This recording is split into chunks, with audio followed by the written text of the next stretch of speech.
नमस्कार। स्टार्ट करते हैं अपने एक नए टॉपिक के साथ, जिसमें आज हम डिस्कस करेंगे जो नेशनल इंटरनेशनल के जो करंट अफेयर की जो सीरीज है उसके एमसीक्यू। तो ये हमारी वीडियो 9 है। तो इस वीडियो का पहला एमसीक्यू इसमें आपसे पूछ रहा है कि यूनेस्को हेरिटेज साइट्स इंडिया में टोटल कितनी हो गई है। तो हमने जो पिछली वीडियो में देखा था, जो रमप्पा टेम्पल था जो कि तेलंगाना से था, वो एक UNESCO world heritage site declare की गई थी इंडिया की। तो उसके बाद आप बता सकते हैं टोटल कितने हुए हैं।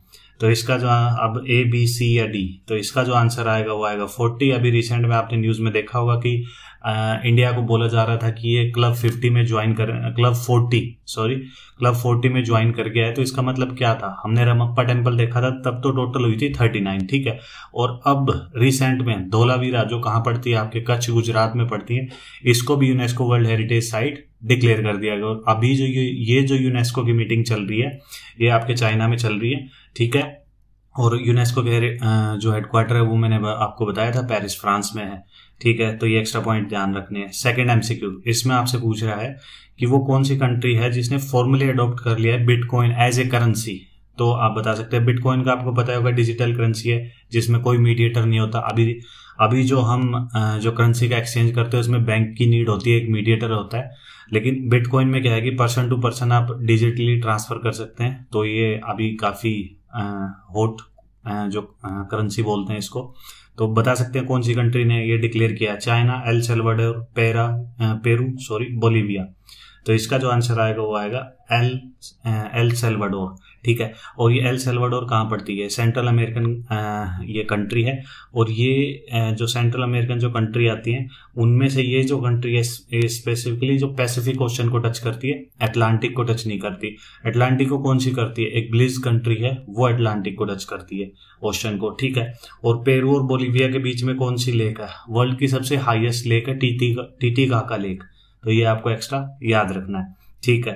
ये आपने देखा होगा कि वर्ल्ड की पहली कंट्री एल सल्वाडोर, जिसने जो बिटकॉइन को legal tender as a formally recognise कर लिया है, ठीक है। थर्ड एमसीक्यू इसमें आपसे पूछ रहा है कि अनीमिया मुक्त भारत इंडेक्स जो कि 2021 का है, इसमें किसने टॉप किया है, हरियाणा, उड़ीसा, मध्य प्रदेश या पंजाब। तो आप बता सकते हैं इसका जो आंसर आएगा वो आएगा मध्य प्रदेश।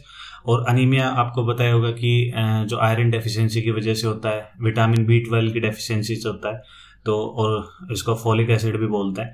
तो इसकी वजह से जो आपके अनीमिया का रोग हो सकता है, इसमें जो टॉप किया है वो आपके मध्य प्रदेश ने किया है इस इंडेक्स में।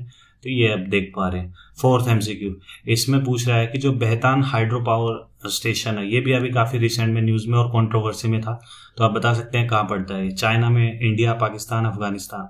तो इसका जो आंसर आएगा वो आएगा चाइना। और ये अपने आप में सेकंड वर्ल्ड लार्जेस्ट डैम है, किसके बाद, जो थ्री गोर्जियस डैम था चाइना ही अब ये दोबारा जो ये सेकंड जो डैम बना रहा है, बेहतान डैम, जो कि ये आप लोकेशन देख पा रहे होंगे, यहाँ पे ये बना रहा है, ठीक है। और ये सबसे बड़ी बात ये है कि ये इतने बड़े डैम है कि इनसे अर्थक्वेक आने के भी काफी खतरे होते हैं, ठीक है। और कभी ऐसा हुआ कि अभी रिसेंट में आपने देखा था कितनी बारिश हुई है, और वहां भी काफी जो सिटी है वहां पे उनके जान माल का नुकसान हुआ है।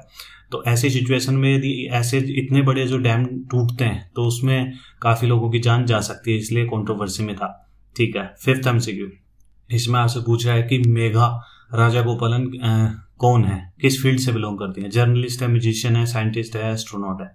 तो इसका जो आंसर आएगा वो आएगा जर्नलिस्ट। और ये अभी रिसेंट में इसलिए न्यूज में थी, और ये पुलिट्जर प्राइज विनर है। ये भी आपसे पूछा जा सकता है कि जो पुलिट्जर प्राइज है ये किस फील्ड में दिया जाता है, जर्नलिज्म, बुक से रिलेटेड, इन सब में दिया जाता है, ठीक है। और ये अभी इनको ये जो पुलिट्जर प्राइज मिला था वो किस लिए मिला था, इन्होंने चाइना को एक्सपोज किया था। किस लिए, जो युगर जो मुस्लिम है, विगर मुस्लिम जिसको बोलते हैं, जो कि अभी जो चाइना के जो इंडिया के जस्ट ऊपर जो जिनजियांग प्रोविंस है चाइना का, उसमें विगर मुस्लिम है, उनको किस हिसाब से उनका जो चाइना एडमिनिस्ट्रेशन है उनका दमन कर रहा है, तो उस चीज को इन्होंने एक्सपोज किया था और इसलिए न्यूज में थी। तो ये आपको याद रखना है, इन पर्सनैलिटी आपसे पूछा जा सकता है, ठीक है। सिक्स्थ एमसीक्यू इसमें आपसे पूछ रहा है कि ईएन विजन मिशन है, ये यूरोपियन स्पेस मिशन और नासा के साथ मिलकर चल रहा है। तो किसको एक्सप्लोर करने के लिए, मार्स, जुपिटर, अर्थ, वीनस। तो आप बता सकते हैं। तो इसका जो आंसर आएगा वो आएगा वीनस। और वीनस के बारे में मैं कुछ एक्स्ट्रा आपको बता दूं क्योंकि आपको पता है कि अर्थ रोटेट करती है वेस्ट टू ईस्ट, लेकिन जो वीनस है और यूरेनस है ये ईस्ट टू वेस्ट उल्टा रोटेट करते हैं। ठीक है, तो ये आपको याद रखना है। और ये जो सब इसको बोला जाता है अर्थ का ट्विन भी बोला जाता है, अर्थ के जैसा ही है ये। ठीक है, और इसके अलावा मरकरी इतना हॉट नहीं है जितना वीनस हॉट है। इसका रीजन क्या है? एक तो यहाँ पे जो गैसेस पाई जाती है वो इसका रीजन है, और इसका जो बोलते हैं रोटेशन पीरियड है वो काफी लंबा पड़ जाता है। तो इसलिए इस पे काफी एक टाइम पे काफी जो सन की रेज पड़ती हैं, तो इसलिए टेम्परेचर काफी हाई हो जाता है। इसलिए वीनस को बोला जाता है सबसे ज्यादा जो टेम्परेचर यहाँ पे हाई रहता है। मरकरी का भी नहीं रहता इतना। ठीक है, ये आपको याद रखना है। 7 टाइम्स। अभी रिसेंट में आपने देखा था कि नफ्ताली बेनेट काफी न्यूज में थे, प्राइम मिनिस्टर अभी इजराइल के नेतन्याहू के बाद चुने गए हैं। तो ये किस जो पॉलिटिकल पार्टी से बिलोंग करते हैं, तो आप बता सकते हैं? तो इसका जो आंसर आएगा वो आएगा यमीना पार्टी से। ठीक है, और अभी रिसेंट में आपके कौन है यूएस के प्रेसिडेंट, वो बाइडन है। तो बाइडन कौन सी पार्टी से बिलोंग करते हैं ये भी आपसे पूछा जा सकता है। वो डेमोक्रेटिक पार्टी से बिलोंग करते हैं। इनसे पहले जो डोनाल्ड ट्रंप थे वो किससे रिलेट करते थे? वो रिपब्लिकन पार्टी से बिलोंग करते थे। और ये एंड कर लेना कंजर्वेटिव और लेबर पार्टी किस कंट्री में मिलती है? तो ये आपको पता होना चाहिए, इंग्लैंड में मिलती है, क्योंकि आपकी 1947 आज़ादी के टाइम पे आपकी लेबर पार्टी जो इंग्लैंड में थी। ये भी एमसीक्यू आपसे बन सकता है। ठीक है, 8th एमसीक्यू, इसमें आपसे पूछ रहा है कि होम इन द वर्ल्ड ये बुक है जो कि अभी रिसेंट में जुलाई में लॉन्च होगी। ठीक है, तो इसके किसने लिखी है? महात्मा गांधी ने, नरेंद्र मोदी जी ने, अमृता सेन ने, इनमें से कोई नहीं। तो इसका जो आंसर आएगा वो आएगा अमृता सेन। तो ये काफी न्यूज में है और ये बुक से रिलेटेड एमसीक्यू आपसे बन सकता है। तो ये आपको याद रखना है, होम इन द वर्ल्ड। ठीक है, 9th एमसीक्यू, इसमें आपसे पूछा है, मैंने पहले बताया था कि आपको जो पुलित्जर प्राइज है वो जर्नलिज्म और नॉवल से रिलेटेड इन सब चीजों में मिलता है। तो जो पुलित्जर प्राइज 2021 है, ये फिक्शन जो नॉवल कैटेगरी है, ये कौन सी जो नॉवल है उसको मिला है? तो आप बता सकते हैं ए, बी, सी या डी। तो इसका जो आंसर आएगा वो आएगा नाइट वॉचमैन। तो इसको 2021 का, ये आप देख पा रहे हैं कि 2021 का जो पुलित्जर प्राइज फिक्शन है, नॉवल फिक्शन कैटेगरी में इनको जो विनर हुए, तो ये जो नॉवल है नाइट वॉचमैन। तो ये इसके बारे में आपको याद रखना है। ठीक है, 10th एमसीक्यू, एक तो हो गया पुलित्जर प्राइज, और इसी में आपसे हल्का सा घुमा के पूछा जाए प्रिट्जकर प्राइज, तो ये किस फील्ड में दिया जाता है? तो आप बता सकते हैं जर्नलिज्म में, मेडिसिन में, आर्किटेक्चर में, सोशल वर्क में। तो जर्नलिज्म में आप इसमें कंफ्यूज हो सकते हैं क्योंकि वो था पुलित्जर प्राइज, तो वो जर्नलिज्म आता, इसमें आएगा आर्किटेक्चर। तो इन दोनों में आपको डिफरेंस ध्यान रखना है, कंफ्यूज नहीं होना है इन चीजों में। वो पुलित्जर प्राइज है, ये प्रिट्जकर प्राइज है।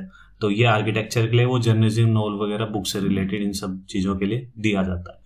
तो ठीक है, आज के लिए बस यही वीडियो थी, यही एमसीक्यू थे। आपको वीडियो अच्छी लगी हो तो लाइक कर सकते हैं, चैनल को सब्सक्राइब कर सकते हैं। थैंक यू, जय हिंद।